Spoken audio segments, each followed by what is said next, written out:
And today we're going to learn about a very interesting artist, and his name is Paul Gauguin. Now, Paul Gauguin was a post-impressionistic artist, and what that means is the impressionist artist painted with a lot of light and color, things like that. Paul Gauguin was solely interested in color.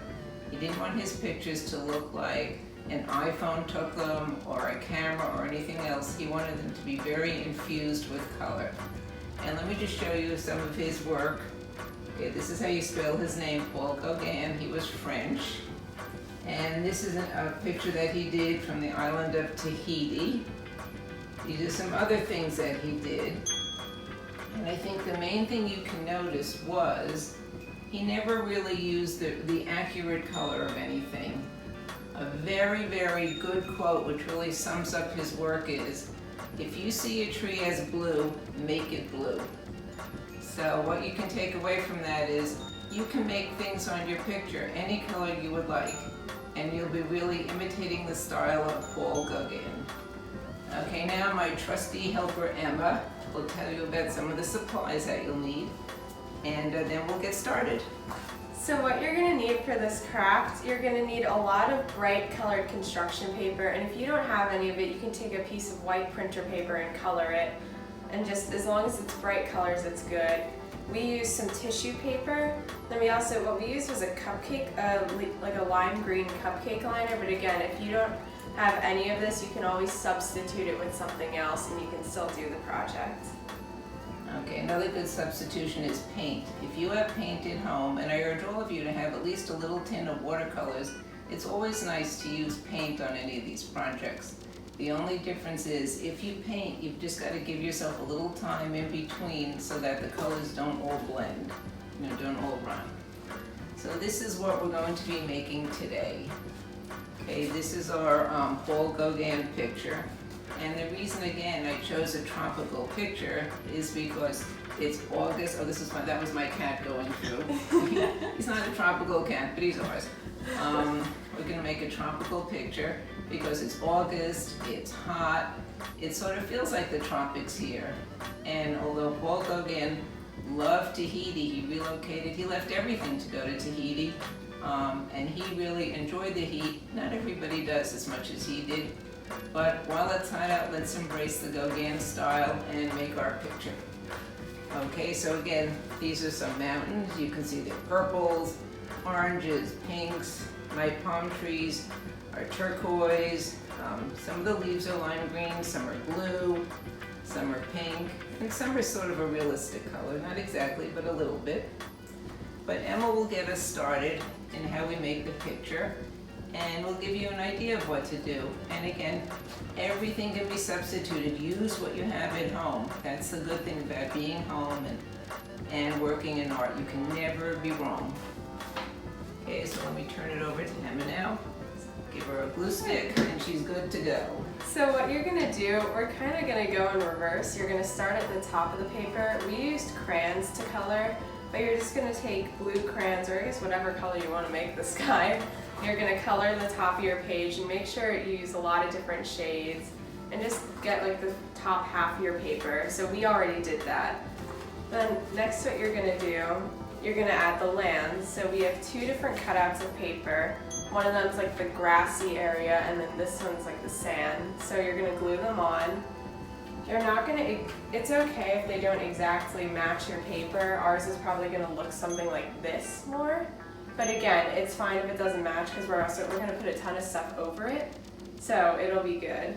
So we're going to glue that on. Okay, while Emma's gluing that on, let me just tell you a little bit more about Paul Gauguin. Keep my hand to him. He, like many other artists, didn't choose art as his primary career.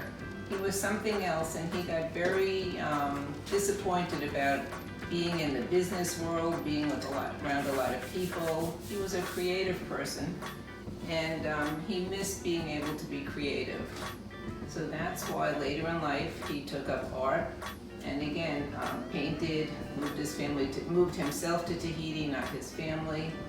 And he was not popular while he was alive. It wasn't until after he died, and he died over 100 years ago, that he became popular. And he became popular because there was an art dealer who liked his work and showed everybody his work, and people liked it, bought it, and the rest is history, as they say. Okay, so now Emma's about to do the mountains. So then you're gonna take more of your construction paper. You're gonna cut it into like kind of misshaped semicircles, and that's gonna be your mountain. So you're gonna take, you can glue on as many as you want. I think we have about 7 here. So you're just gonna take them and then glue them onto the background, right, like around there. So that's what I'm gonna do that now. Okay, and you can see in his work, his mountains, I keep up to this, were a lot of rust color, pinks, lots of different shades of brown. Some more realistic than others, a lot of orange, not into it, and even some yellows. So that was his mountain colors. And this one, his mountains are a lot of blues, a lot of purples, so they're the cooler colors. Here's a warmer color picture. This one's cooler colors. Again, but he just didn't think you had to paint things realistically. Okay, so I'm just gonna put on a few mountains, and then we're just gonna give you a brief idea of how to make the palm trees, and the rest I think you can do on your own. So she'll show you what she's glued on so far. Okay, so there are her mountains. And then for the palm trees, we have lots of colors to choose from. We have pinks, browns, turquoise. So we're gonna do a turquoise and a pink palm tree. So the palm trees, when you cut them, let me just take one over here. A lot of things we cut tend to be similar to letters that you find in the alphabet. This is sort of like an I bent a little bit.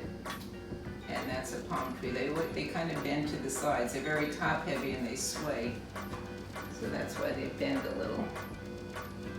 So she's going to do the palm trees and the top.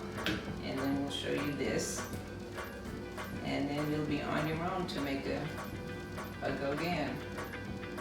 And again, whatever colors you use, that's your decision. It'll be your original picture, which is sort of nice.